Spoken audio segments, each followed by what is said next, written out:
Hello दोस्तों, good morning. स्वागत है एक बार फिर से आप सभी का एमजेटी एजुकेशन में। साथियों, आज है 7 जनवरी और आज की वीडियो में हम लोग बात करेंगे 7 जनवरी 2026 के most important daily current affair के क्वेश्चंस के बारे में।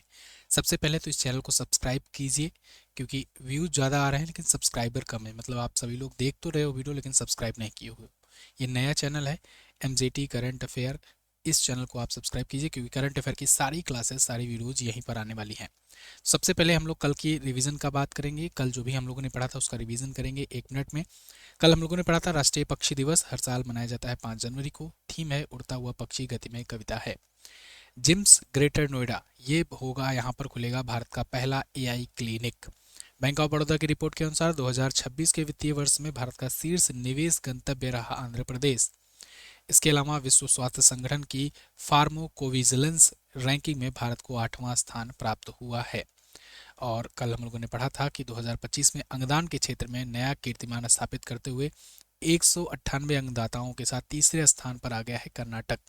पहले पर तमिलनाडु है और दूसरे पर है तेलंगाना। ठीक है ना, तेलंगाना, ये बात याद रखना। और प्रधानमंत्री मोदी जी ने 72वें राष्ट्रीय वॉलीबॉल टूर्नामेंट का उद्घाटन किया वाराणसी में, उत्तर प्रदेश ने। टाटा मुंबई मैराथन के 21वें संस्करण के लिए इंटरनेशनल इवेंट एम्बेसडर नियुक्त किया गया है आंद्रे डी ग्रॉस को। दिल्ली पुलिस ने अभी ऑपरेशन मिलाप चलाया, जिसके तहत वर्ष 2025 भर में, पूरा मतलब साल भर का ये डेटा आया है निकल करके, 1300 से अधिक लापता लोगों का पता लगाया गया है। असम राज्य सरकार ने उदासीन वैष्णव भिक्षुओं को, ब्रह्मचारी जो कि हैं, इनको 1500 रुपये प्रति माह देने की घोषणा की है। केंद्रीय गृह मंत्री अमित शाह जी ने अंडमान निकोबार द्वीप समूह में integrated command and control centre का उद्घाटन किया हुआ है। ये टॉप 10 करंट अफेयर के क्वेश्चंस थे कल की वीडियो से, जिनका आपने किया रिवीजन 1 मिनट में।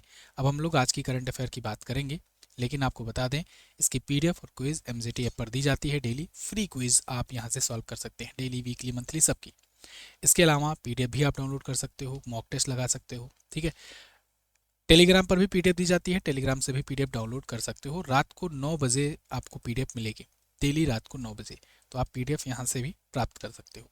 पहला क्वेश्चन, वेनेजुएला की अंतरिम राष्ट्रपति कौन बनाई गई? वेनेजुएला जो हाल फिलहाल में काफी ज्यादा सुर्खियों में रहा था, क्योंकि उनके राष्ट्रपति को किडनैप कर लिया गया।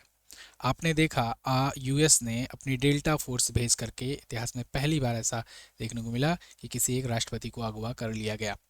तो वेनेजुएला के प्रेसिडेंट थे निकोलस मादुरो, वो चले गए, तो अब उनकी जगह पर अंतरिम राष्ट्रपति नियुक्त कर दिया गया है। अंतरिम मतलब कि जब तक कोई नई नियुक्ति ना हो जाए तब तक राष्ट्रपति का कार्यभार देखती रहेंगी। डेल्सी रेड्रिगेज, ठीक है ना। तो डेल्सी रेड्रिगेज को नियुक्त कर दिया गया है अंतरिम प्रेसिडेंट ऑफ वेनेजुएला। वेनेजुएला क्या है, कहाँ पर है, इसको मैं दिखाता हूँ आपको वर्ल्ड मैप में। जैसे वर्ल्ड मैप में आप देखोगे ये रहा अपना प्यारा भारत। तो वेनेजुएला जो है ये साउथ अमेरिका कॉन्टिनेंट में यहाँ पर देखने को मिलेगा। अमेरिका यहाँ पर देखने को मिलेगा, यूएसए। ये यहाँ से अपनी फोर्सेस भेजती है, रात को ऑपरेशन होता है, आधे घंटे में, मात्र 30 मिनट में ऑपरेशन होकर के वहाँ के राष्ट्रपति को उठा लिया जाता है, बिल्कुल फिल्मी स्टाइल में, और उठा करके लाकर न्यूयॉर्क के जेल में पेश किया जाता है। न्यूयॉर्क में पेश किया जाता है। फिलहाल अभी मुकदमा चलेगा, उन पर केसेस चलेंगे। इस पर सब पर मैंने आपको एक वीडियो दी थी, जिसमें मैंने आपको डिटेल से सारी कहानी बताई हुई है। आप ये वीडियो देखिएगा, चैनल पर अवेलेबल है, मेन वाले चैनल पर, एमजेटी एजुकेशन पर। तो वहाँ से जाकर देखेंगे, वहीं पर अब आपको ट्रेंडिंग सेक्शन वाले जो भी वीडियोज होंगे वहीं पर मिलेंगे। खैर, हम लोग वेनेजुएला के बारे में कुछ और जानकारियाँ ले लेते हैं। यहाँ पर ये इसका पूरा नाम देश का पूछा जाएगा तो बोलीवेरियन रिपब्लिक ऑफ वेनेजुएला इसे कहते हैं। दक्षिण अमेरिका में पड़ता है, काराकस इसकी राजधानी है, मुद्रा इसकी बोलीवियर है। स्पेनिश यहाँ पर लैंग्वेज बोली जाती है। ये अपना बॉर्डर कोलंबिया, ब्राज़ील और गुयाना से लगाता है। कैरिबियन सागर इसके नॉर्थ में पड़ता है। एंडीज पर्वत श्रेणी भी इसमें आती है, मतलब इसके करीब में है। खैर, यहाँ पर राष्ट्रपितात्मक गणराज्य है 1999 से। और मेन जो खेल हुआ जिसकी वजह से इनको किडनैप किया गया वो था तेल। तो तेल के हिस्सेदारी में ये भी आता है, ओपेक के संस्थापक देशों में शामिल है, क्योंकि वेनेजुएला में दुनिया का अकेले 20% तेल का, ऑयल का रिजर्व है। और इसी 20% ऑयल रिजर्व पर नज़र है अमेरिका की, क्योंकि आप समझो कि दुनिया का केवल 3% से भी कम अगर देखा जाए एक्चुअली, तो 3% से भी कम ऑयल रिजर्व अमेरिका के पास है और 20% रिजर्व वेनेजुएला के पास है। जबकि वो इतना छोटा देश है और 321 मतलब लगभग 7 गुना ज़्यादा है ऑयल रिजर्व। इसी ऑयल रिजर्व पर नज़र है ट्रंप की। यही वजह से ये सारा खेल रचा गया। वहाँ पर अपनी कोई परपट की सरकार या फिर पूरा पूरा अधिकार करने की कोशिश में है यूएसए। अगला क्वेश्चन, क्षेत्रीय एआई इम्पैक्ट सम्मेलन 2026 की मेजबानी कौन सा राज्य करेगा? तो देखिए ये किया जाएगा राजस्थान में, राजस्थान की पिंक सिटी में किया जाएगा। पिंक सिटी किसे कहते हैं? जयपुर को। तो जयपुर राजस्थान पिंक सिटी में आयोजित किया जाएगा 6 जनवरी से। और ये रीजनल एआई इम्पैक्ट कॉन्फ्रेंस होगा, मतलब क्षेत्रीय में क्षेत्रों में कैसे एआई का प्रभाव बढ़ाया जाए, एआई को यूजफुल तरीके से यूज किया जाए। एआई मतलब आर्टिफिशियल इंटेलिजेंस, ठीक है।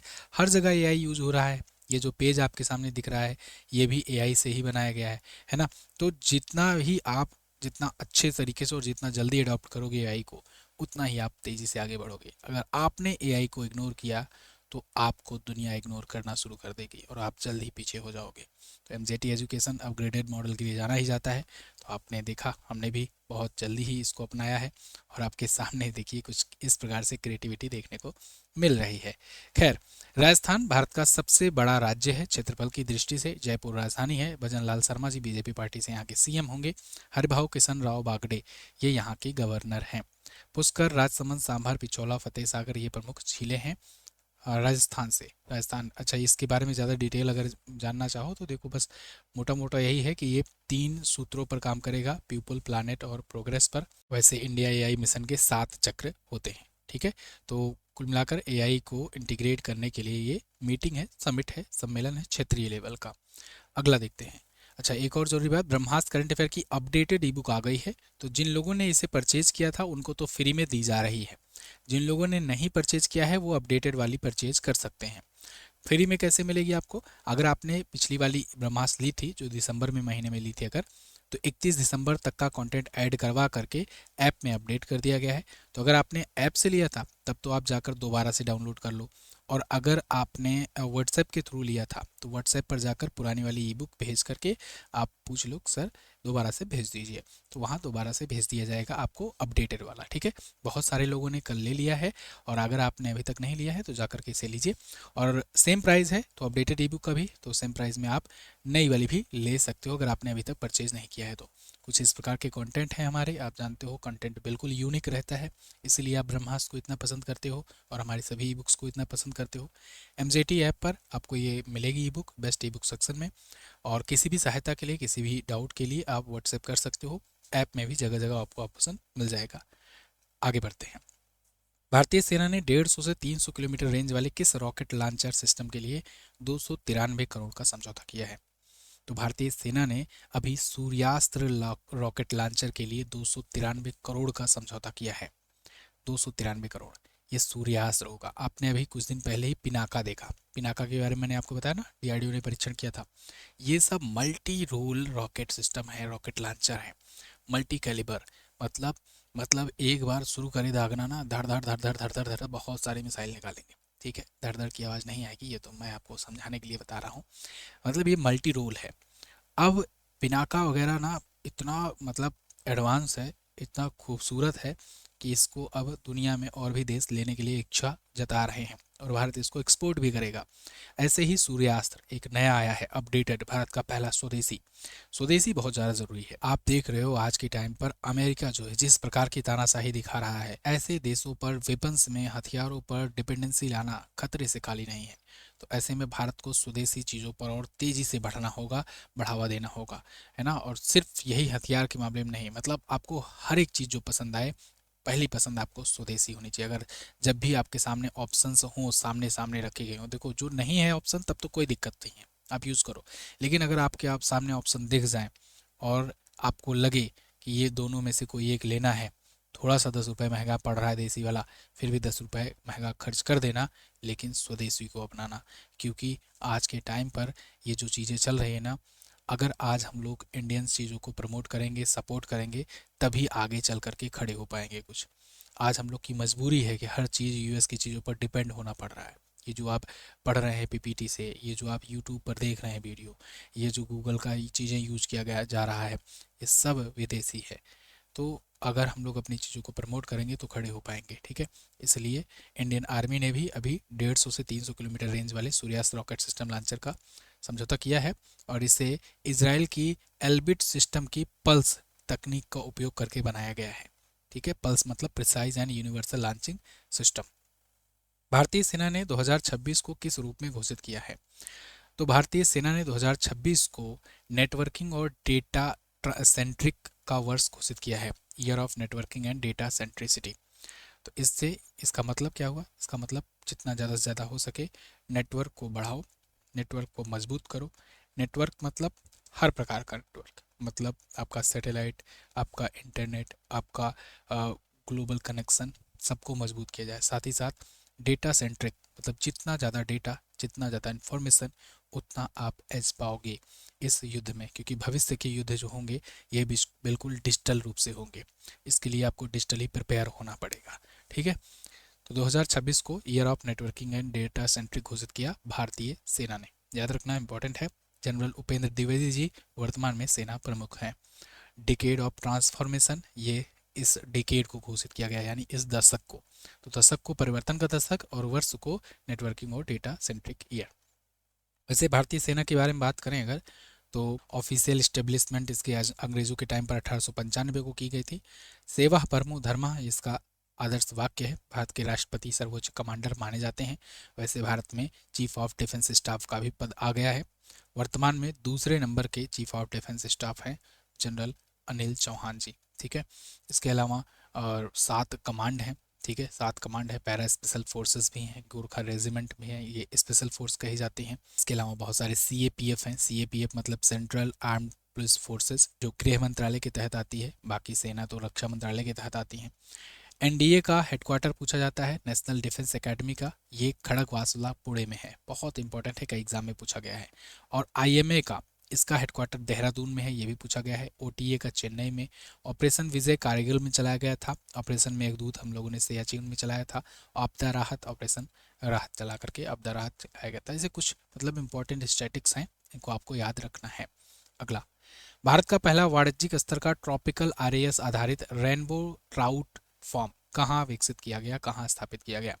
तो ये स्थापित किया गया है अभी हाल ही में रंगारेड्डी तेलंगाना में। तेलंगाना के रंगारेड्डी जिले में किया गया है।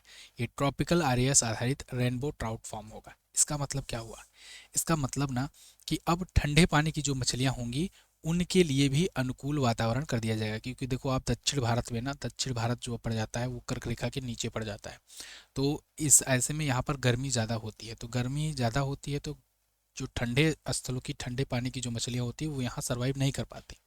और ऐसे राज्य जो मछलियों पर ज़्यादा इनकी इकोनॉमी डिपेंड करती है, मछली ज़्यादा यूज़ होता है, वहाँ व्यापार भी होता है, खाना भी उसका मतलब खाया जाता है, खाद्य के रूप में यूज़ होता है। तो ऐसे में मछली का बड़ा व्यापार होता है, लेकिन एक ही टाइप की आ पाती है। तो अब ठंडे पानी की ट्राउट मछली को भी यहाँ पर रखा जाएगा, उष्णकटिबंधीय जलवायु में भी। कैसे रखा जाएगा?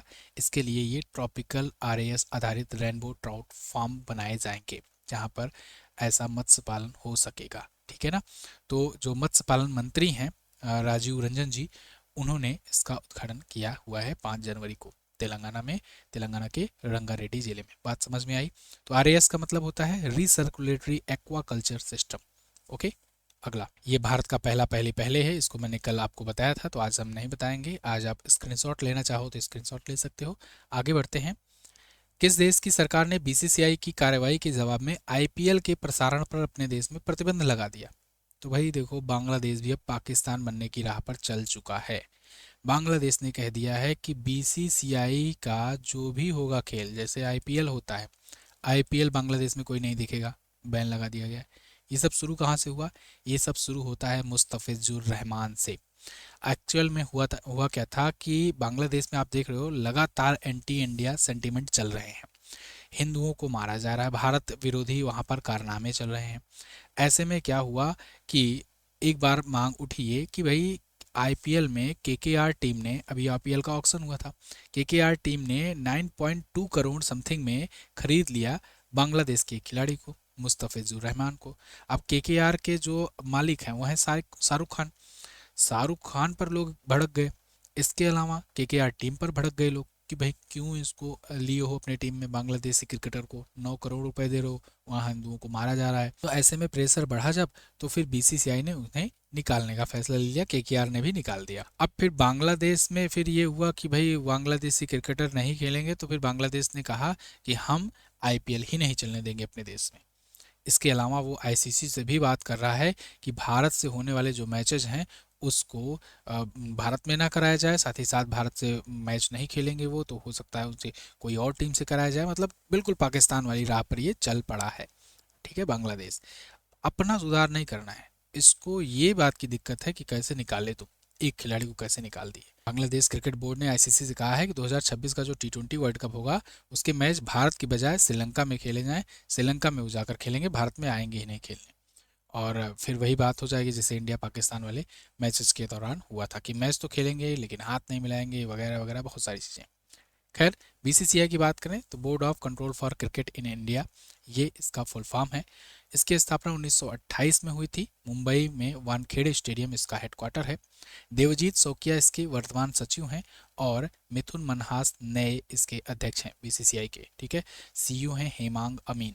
इन सब का नाम याद रखना, क्योंकि अभी कल चल रहा है डिबेट। अभी मैंने एक ट्विटर पर वीडियो देखा था कि उसमें डिबेट चल रहा है और सभी जो होते नहीं है कि क्या कहते हैं उन्हें, प्रवक्ता, कई प्रवक्ता आए थे, एंकर ने उनसे पूछा कि भाई चलो ठीक है बीसीसीआई में डिबेट कर रहे हैं हम लोग इसी बांग्लादेशी क्रिकेटर के बारे में, तो चलो आप बताओ आप में से कितने को पता है कि बीसीसीआई का वर्तमान अध्यक्ष कौन है।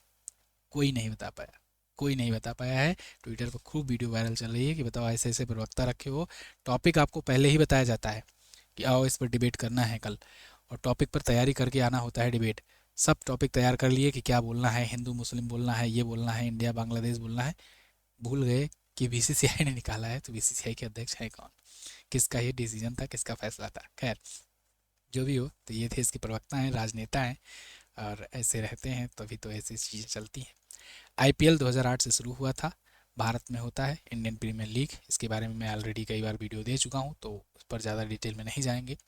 1932 में पहला टेस्ट मैच खेला गया था भारत का, इंग्लैंड के खिलाफ हुआ था। ठीक है, ये लगान वाला मैच नहीं। ये खिलाड़ियों की संख्या कल मैंने आपको बहुत अच्छे से बताया था इसको, और कल वाली वीडियो अगर नहीं देखे हो तो जाकर के देखना। प्रमुख खेल कौन कौन से हैं, उनमें खिलाड़ियों की संख्या कौन कौन सी है, इसको मैंने कल की वीडियो में बताया था। तो आप एक बार स्क्रीनशॉट ले सकते हैं या फिर कल की वीडियो देख सकते हैं याद करने के लिए, उसमें मैंने एक्स्ट्रा फैक्ट भी बताए थे। केंद्र सरकार ने झारखंड हाईकोर्ट के नए मुख्य न्यायाधीश के रूप में किसकी नियुक्ति को मंजूरी दी है? तो केंद्र सरकार ने झारखंड हाईकोर्ट के नए मुख्य न्यायाधीश नियुक्त किया है। ये नियुक्त किए गए हैं न्यायमूर्ति महेश शरद चंद्र सुनाक, यानी सी ऑप्शन। तो देखिए, ये मुख्य न्यायाधीश होंगे झारखंड हाईकोर्ट के। आप जानते हो देश भर में 25 हाईकोर्ट है और 25वां वाला कौन सा है? अमरावती हाईकोर्ट, सबसे लेटेस्ट वाला।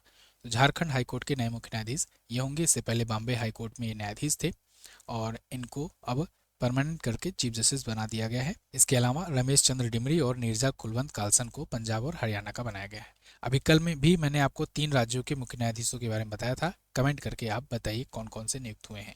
अनुच्छेद 217 के तहत इनकी नियुक्ति की गई है। ठीक है, जो भी मुख्य न्यायाधीश होते हैं उनका कार्यकाल 65 वर्ष की आयु तक होता है, या फिर 5 वर्ष भी होता है। हालांकि 5 वर्ष ना कोई बचता ही नहीं है वहां तक पहुंचते पहुंचते, तो 65 वर्ष ही माना जाता है। झारखंड ये अलग हुआ था 15 नवंबर को सन 2000 को। किससे अलग हुआ था? बिहार से अलग हुआ था। बिहार से अलग होकर ये बना था 28वां राज्य, ये बात याद रखना। हेमंत सोरेन झारखंड मुक्ति मोर्चा से सीएम है। संतोष कुमार गंगवार यहाँ के गवर्नर है। हजारीबाग झील है, राजा तालाब, तोप चांची झील है। बेतला, पलामू और हजारीबाग, ये 3 नेशनल पार्क याद रखना, पूछे जाते हैं। 24 जिले हैं, 81 विधानसभा में सीटें, 14 लोकसभा में, 6 जाती है राज्यसभा में सीट। अगला, खेलो इंडिया बीच गेम्स 2026, इसका दूसरा संस्करण कहाँ आयोजित किया जा रहा है? तो दूसरा संस्करण इसका हो रहा है कहाँ पर? दीव में।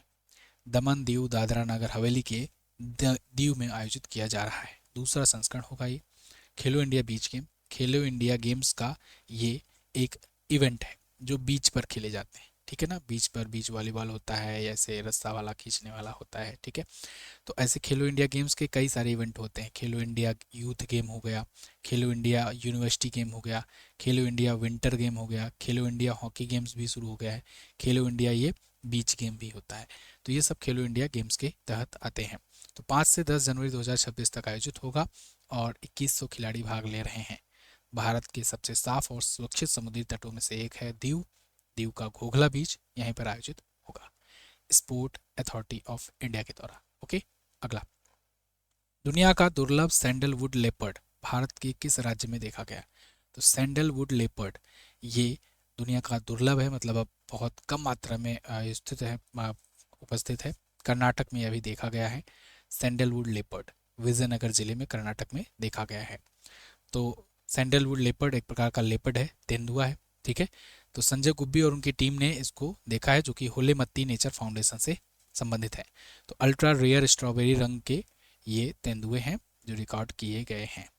ये असामान्य रंग के होते हैं और इसमें काले रंग द्रव्य की कमी होती है। एरिथिज्म यानी लाल रंग द्रव्यता की अधिकता होती है। इस वजह से दुर्लभ आनुवंशिक कारणों से ऐसा होता है और ये तेंदुआ काफ़ी दुर्लभ है, मतलब ये जल्दी दिखता नहीं है। ओके, चलिए, तो अब तक केवल 5 ही बार इसको देखा गया है। 2 बार दक्षिण अफ्रीका में, 1 बार तंजानिया में और 2 बार भारत में देखा गया है। अगला, सूचना और प्रसारण मंत्रालय ने बदलता भारत मेरा अनुभव अभियान के तहत कितनी श्रेणियों में क्रिएटर विजेताओं की घोषणा की है? तो अभी 4 श्रेणियों में क्रिएटर्स अवार्ड दिए गए हैं बदलता भारत मेरा अनुभव अभियान के तहत। ये 4 श्रेणियां किस किस में है पता है? ये 4 श्रेणियां हैं यूट्यूब शॉर्ट्स में, इंस्टाग्राम रील्स में, शॉर्ट ऑडियो विजुअल स्टोरी में और ब्लॉग लेखन में। तो ये 4 कैटेगरी में अवार्ड दिए गए हैं। इसमें इंद्रजीत मसंकर को इंस्टाग्राम रील के लिए, मंथन रोहित को यूट्यूब शॉर्ट्स के लिए, सुशोभन मन्ना को शॉर्ट अप के लिए और कृष्णा गुप्ता को ब्लॉग लेखन में मिला है अवार्ड। ये किसके द्वारा? सूचना और प्रसारण मंत्रालय के द्वारा। मतलब आप देख रहे हो कि आपने शायद सोचा ही नहीं होगा कभी कि इंस्टाग्राम चलाने या इंस्टाग्राम के क्रिएटर्स को या यूट्यूब बनाने वाले इन सबको कोई अवार्ड मिलेगा, लेकिन एक बार पीएम मोदी भी दे चुके हैं नेशनल क्रिएटर अवार्ड। खैर, ये थे टॉप 10 करंट अफेयर के क्वेश्चंस। आई होप आपको वीडियो पसंद आई होगी। पसंद आई है तो इसे लाइक शेयर कीजिए, चैनल को सब्सक्राइब कीजिए, ये नया चैनल है। और ई बुक अगर आपने नहीं लिया है ब्रह्मास्त्र की तो इसे आप जाकर लीजिए। जिन लोगों ने ले लिया था वो अपडेटेड वाला ले सकते हैं। मेघालय हाईकोर्ट का मुख्य न्यायाधीश बनने से पहले न्यायमूर्ति रेवती प्रशांत मोहिटेरे ये किस हाईकोर्ट की न्यायाधीश थी? तो ये बॉम्बे हाईकोर्ट की न्यायाधीश थी। संविधान का कौन सा उच्च न्यायालय के न्यायाधीशों के स्थानांतरण से संबंधित है? कौन सा अनुच्छेद? तो अनुच्छेद 222 है। आज आपको क्या बताना है कि फार्माकोपिया में रक्त घटकों को शामिल करने वाला दुनिया का पहला देश कौन है? इसके अलावा सर्वाधिक 267 अंगदान के साथ किस राज्य ने देश में पहला स्थान प्राप्त किया है? दोनों क्वेश्चंस के बारे में जो भी पता हो डिटेल से ज़रूर आंसर करिए और वीडियो कैसी लगी है कमेंट करके ज़रूर बताइए। जब तक अभी ठंडी है तब तक इसको टैबलेट मोड पर चलने देते हैं और अगर आपको ये पसंद आएगा टैबलेट मोड ही तो इसी पर कंटिन्यू करेंगे आगे भी, ठीक है। बाकी सब आपके ऊपर है। Thank you so much. संकल्प बैच और जी सफलता ले सकते हैं पढ़ने के लिए, MZT ऐप से सब मिलेगा। मैं मिलूंगा अगली वीडियो में, तब तक के लिए नमस्कार, जय हिंद, वंदे मातरम।